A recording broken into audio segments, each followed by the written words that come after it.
बात है, एक गांव में एक नहर हुआ करती थी। उस नहर के पास एक आम का पेड़ था। उस पेड़ पर ढेर सारे आम लगते थे। उसी पेड़ पर एक चुड़ैल रहती थी। चुड़ैल रोज रात को एक नारियल के पेड़ की तांत्रिक पूजा किया करती थी। वो उस पेड़ पर अपना हाथ काट कर उस पर खून चढ़ाया करती थी। ऐ शैतानों के देवता, मेरी पूजा स्वीकार कर और मुझे संतान दे। चुड़ैल हर रात इसी तरह पूजा करती और अपने शैतानों के देवता को खुश करती। उसी जंगल में एक बहुत ही गरीब शंकर नाम का लड़का लकड़ियाँ काटने आता था। पर तभी वहाँ नहर के पास कुछ लोग आते हैं। वो लोग नहर के आसपास कुछ देखने लगते हैं। नहर के पास एक बूढ़ा आदमी बैठा होता है जो उन लोगों से पूछने लगता है, अरे भाई क्या बात है, क्या देख रहे हो? अरे आम का पेड़ कुछ ज्यादा ही झुक गया है, हम इसे देखने आए हैं। हाँ, आए दिन यहाँ पर कुछ न कुछ हादसा हो रहा है, पर क्या हो गया ऐसा? बच्चे इस पेड़ पर चढ़कर पानी में कूदते हैं। कल ही एक बच्चे का सर पत्थर से टकरा गया और उसको बहुत चोट आई है। अब गांव वाले चाहते हैं कि इस पेड़ को यहाँ से हटा दिया जाए, तो इसलिए हम इसको काटने आए हैं। पेड़ को काटने वाली बात सुनकर पेड़ पर बैठी चुड़ैल सकपका जाती है। उसे तो समझ ही नहीं आता कि वो करे तो क्या करे। नहीं नहीं नहीं, ऐसा नहीं हो सकता। अगर ये पेड़ कट गया तो मैं किस पर रहूंगी। मोहन और हरिया अपनी कुल्हाड़ी लेकर उस पेड़ को काटने में लग जाते हैं। चुड़ैल ये सब उस पेड़ पर बैठी देखती रह जाती है और कुछ ही देर में वो पेड़ कट कर नीचे नदी में गिर जाता है। ये तुमने अच्छा नहीं किया, मेरा घर मुझसे छीन लिया। मैं अब कहाँ रहूंगी और क्या खाऊंगी। चुड़ैल को आखिरकार उस पेड़ को छोड़कर नदी से बाहर आना ही पड़ता है। अब उस चुड़ैल को शंकर पेड़ से सूखी सूखी लकड़ियाँ काटने में लगा हुआ था। ओह, शाम हो गई। आज तो लकड़ियाँ काटने के चक्कर में समय का पता ही नहीं चला और रात को इस जंगल में रुकना ठीक नहीं है। शंकर जल्दी जल्दी लकड़ियों को एक रस्सी से बांधने लगता है। तभी उसे कुछ अजीब सी आवाजें सुनाई देती हैं। ये आवाजें कैसी? इस समय कौन हो सकता है? शंकर आवाज सुनने की कोशिश करता है। तभी उसे अचानक से वो आवाजें और भी भयानक सुनाई देने लगती है। ऐ शैतानों के देवता, मुझे संतान दे, संतान दे, मुझे संतान दे। अजीब सी भयानक आवाजें सुनकर शंकर की हालत और भी खराब हो जाती है। आलतू जलाल तू आई बला को टाल तू, आलतू जलाल तू आई बला को टाल तू। तभी अचानक से उसे एक तेज रोशनी दिखाई देती है। ये रोशनी कैसी? शंकर हिम्मत करके रोशनी की तरफ देखने जाता है तो चौंक जाता है। बाप रे, चुड़ैल, ये तो चुड़ैल है। तभी शंकर जल्दी से झाड़ियों के पीछे छिप जाता है और वो चुड़ैल को देखने लगता है। ये चुड़ैल यहाँ क्या कर रही है? तभी शंकर देखता है कि चुड़ैल अपना हाथ काटकर नारियल के पेड़ पर खून चढ़ा रही है। ऐ शैतानों के देवता, मुझे संतान दे, संतान दे, संतान दे। लगता है आज मेरा आखिरी दिन है। अगर इस चुड़ैल ने मुझे ये सब करते देख लिया तो वो मेरा ही खून चढ़ा देगी। और जैसे ही चुड़ैल वहाँ से जाती है तो शंकर नारियल के पेड़ के पास जाता है। तभी उसे उस नारियल के पेड़ से कुछ अजीब सी आवाज सुनाई देती है। आज तो मैं पक्का नहीं बचूंगा। तभी शंकर की नजर नारियल के पेड़ पर पड़ती है। ये क्या, नारियल के पेड़ पर ये नारियल लग रहा है? और देखते ही देखते वो नारियल बड़ा हो जाता है। ये कैसे हो सकता है? ये तो जैसे कोई जादू हो। एक सुंदर सी छोटी सी बच्ची निकलती है जिसे देखकर शंकर हैरान हो जाता है। ये तो चमत्कार है, नारियल से बच्ची निकली। वो छोटी बच्ची बड़ी जोर जोर से रो रही थी तो शंकर उसे अपनी गोद में उठा लेता है और उसे प्यार करने लगता है। क्या हुआ, क्यों रो रही है तू? चुप हो जा। अरे रे रे रे रे, चुप हो जा, चुप हो जा। शंकर के प्यार करने के साथ ही बच्ची चुप हो जाती है और वो बोलने लगती है और चलने भी लगती है, जिसे देखकर शंकर बड़ा हैरान होता है। ये तो चमत्कार हो गया, छोटी सी बच्ची बोलने भी लगी और चलने भी। ये किसी जादू से कम नहीं। तुम कौन हो और नारियल के अंदर से कैसे आई? मेरी माँ चुड़ैल है, मैं उसकी ही बच्ची हूँ, पर मेरा जन्म नारियल से हुआ है। मैं कोई मामूली बच्ची नहीं हूँ, मैं एक जादुई बच्ची हूँ।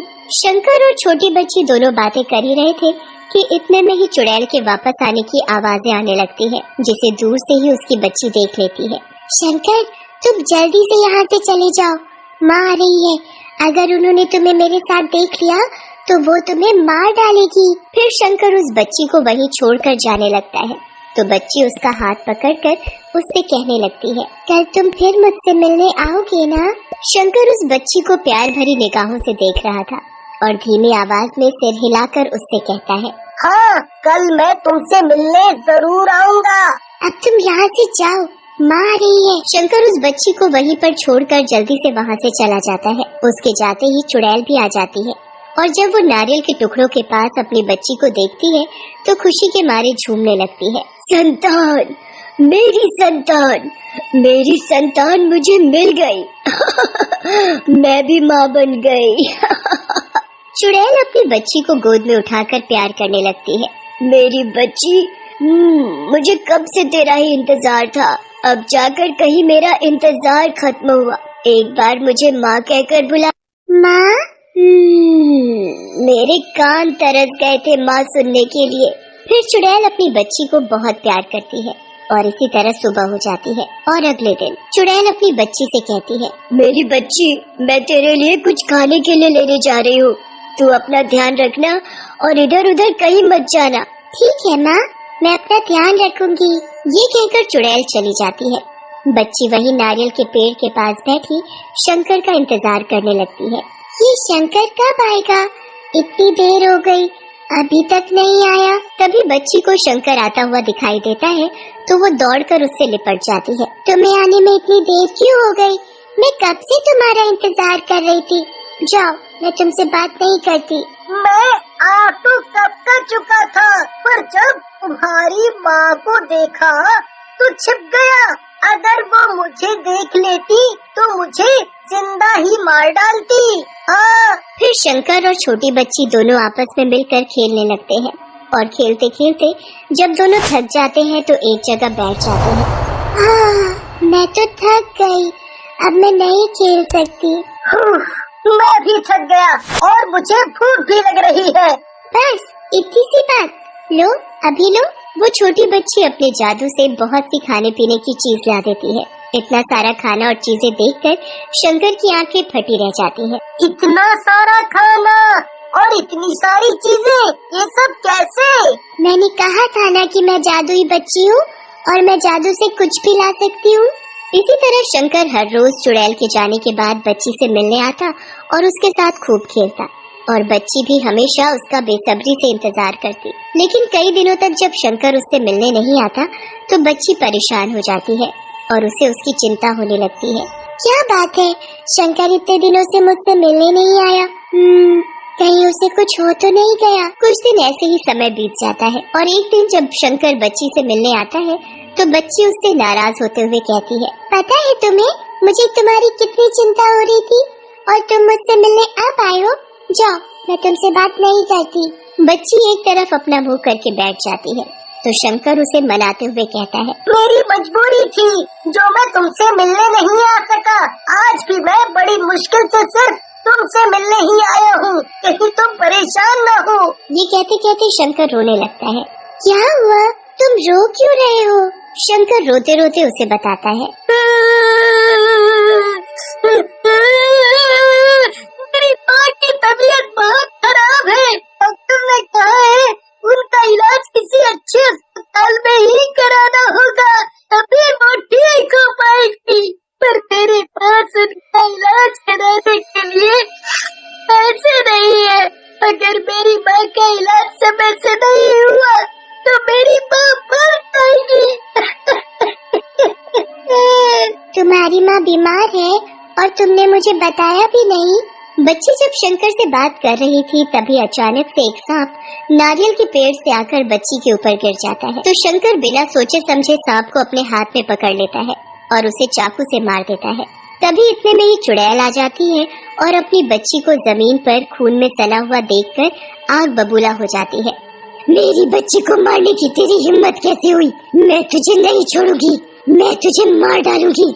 और जैसे ही चुड़ैल शंकर को मारने के लिए अपने हाथ आगे बढ़ाती है तो बच्ची अपनी चुड़ैल माँ को रोक लेती है। माँ, इसे मत मारो, ये मुझे मारना नहीं बचाना चाहता था। माँ, इसने तो सांप से मेरी जान बचाई है और आप इसे ही मारना चाहती हो। चुड़ैल अपनी बच्ची की बात सुनकर शंकर को छोड़ देती है। तुम इसे कैसे जानती हो? फिर बच्ची चुड़ैल को सारी बात बताती है। माँ, जब मेरा जन्म नारियल से हुआ था तब मेरे पास कोई नहीं था। तब सबसे पहले मैंने इसे ही देखा था। माँ, तुम तो मुझे अकेला छोड़कर चली जाती थी, तब यही मेरा दोस्त बनकर मेरे साथ खेलता था। माँ, ये बहुत अच्छा है। तुमने मेरी बच्ची का ध्यान रखा, उसके लिए धन्यवाद। जब तक मेरी बच्ची बड़ी नहीं होगी, मेरी शक्ति मुझे नहीं मिलेगी। फिर बच्ची अपना हाथ हवा में घुमाती है और अपने हाथ में बहुत सारे पैसे ले आती है। शंकर, इन पैसों को लो और अपनी माँ का अच्छे से अस्पताल में इलाज कराओ। और जब भी तुम्हें किसी चीज की जरूरत हो तो इस नारियल के पेड़ के पास आकर जैसे ही इसे छुओगे तो मैं तुम्हारे सामने आ जाऊंगी। शंकर बच्ची से पैसे लेकर घर चला जाता है और अपनी माँ का एक अच्छे से अस्पताल में इलाज कराता है।